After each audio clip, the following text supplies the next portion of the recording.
Donc me revoilà sur maintenant la partie utilisation du notebook. Donc le notebook est constitué de cellules. Vous avez des cellules, deux types de cellules.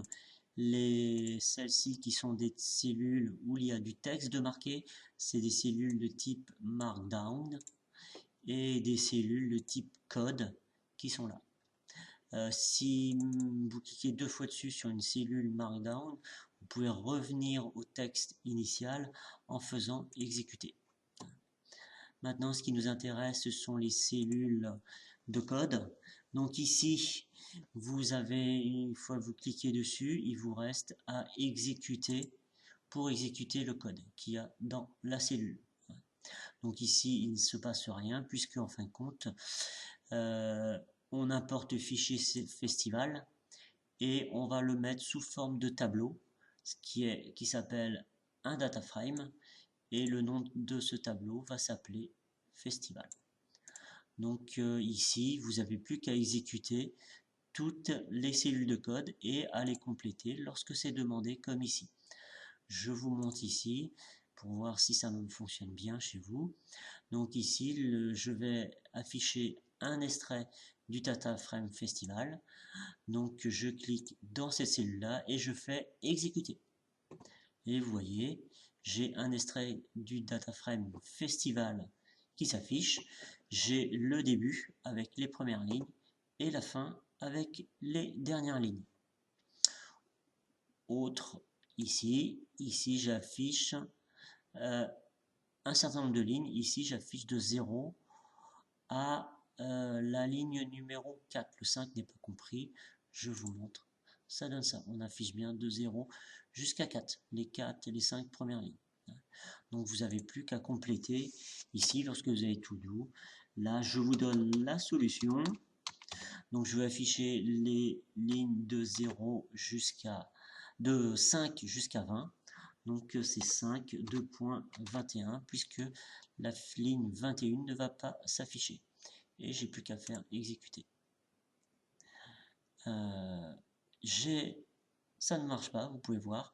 J'ai vu ici festival n'est pas défini. Pourquoi? Parce que j'ai oublié le S. Mon fichier s'appelle festival, donc il faut absolument qu'il porte le même nom. Et donc vous pouvez voir que j'ai bien affiché de 5 jusqu'à 20. Donc il vous reste à faire le reste. Si vous voulez, une fois que vous avez fini, vous pouvez enregistrer votre fichier. Et il faut aussi enregistrer votre fichier lorsque vous allez quitter et vouloir, lorsque vous n'avez pas complètement fini le fichier et vous voulez revenir dessus par la suite. Il faut savoir que le serveur n'enregistre pas une fois que vous avez quitté. Donc il faut le faire avant. Donc il faut faire File, Download as Notebook, ici. Donc là, il me l'enregistre. Okay. Maintenant, si je veux revenir, donc lorsque vous allez revenir, vous ne allez pas avoir ça. En fin de compte, lorsque vous allez être... je vais effacer ça, supprimer. Donc lorsque vous allez être ici, je vais faire à nouveau Open. Donc une deuxième fois, vous revenez compléter votre fichier, il vous reste ça. Donc vous allez uploader le même fichier CSV et vous allez uploader celui que vous allez enregistrer. Vous avez enregistré, donc il se peut que si vous l'avez enregistré au même endroit, il vous ait donné un autre nom avec un chiffre entre parenthèses. Okay, donc moi j'ouvre le dernier, c'est celui que je viens de compléter devant vous. Donc je fais téléverser pour le premier, téléverser pour l'autre. Donc ils sont bien là. Okay, et je vais le rouvrir à nouveau. Donc le chargement se fait et je peux voir ici que en fin de compte il m'a bien conservé ça. Attention, il a conservé l'affichage, mais il n'a pas lancé le programme. C'est-à-dire que par exemple, si je veux réexécuter ça, je vais avoir une erreur. Pourquoi? Puisque, comme il me l'indique, festival n'est pas défini. En fin de compte, il faut à chaque fois si vous revenez relancer cette cellule-là pour exécuter Festival, c'est-à-dire transférer le fichier CSV dans un tableau, c'est Festival. Et maintenant, si je refais ça, ça va fonctionner. Okay. Maintenant, passons au problème que vous avez peut-être pu avoir lorsque vous exécutez ça. Si le nom qui est ici n'est pas le même que vous avez ici, ça va poser problème.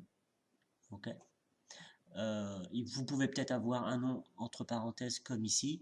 Il suffit que si vous l'avez téléchargé plusieurs fois. Soit vous changez le nom de ce fichier-là, soit vous changez le nom ici. Là, je vous fais une démo, je change le nom. Bien sûr, ce n'est pas le nom correspondant. Donc là, quand je vais faire exécuter, il va me dire une erreur. Et c'est peut-être cette erreur-là que certains ont eu. Vous voyez ici, file festival 1. Pour lui, n'existe pas. Okay, il ne l'a pas trouvé. C'est normal, il n'existe pas. Donc je vais relancer. Autre erreur possible, c'est si vous avez ouvert au préalable le fichier CSV avec OpenOffice, LibreOffice Calc ou Excel. Souvent, si vous avez fait enregistrer, ça l'a modifié. Donc il faut retélécharger le fichier d'origine que je vous ai donné. Bon, j'espère qu'avec ces indications-là, vous allez pouvoir arriver à compléter le notebook et je vous souhaite un bon travail.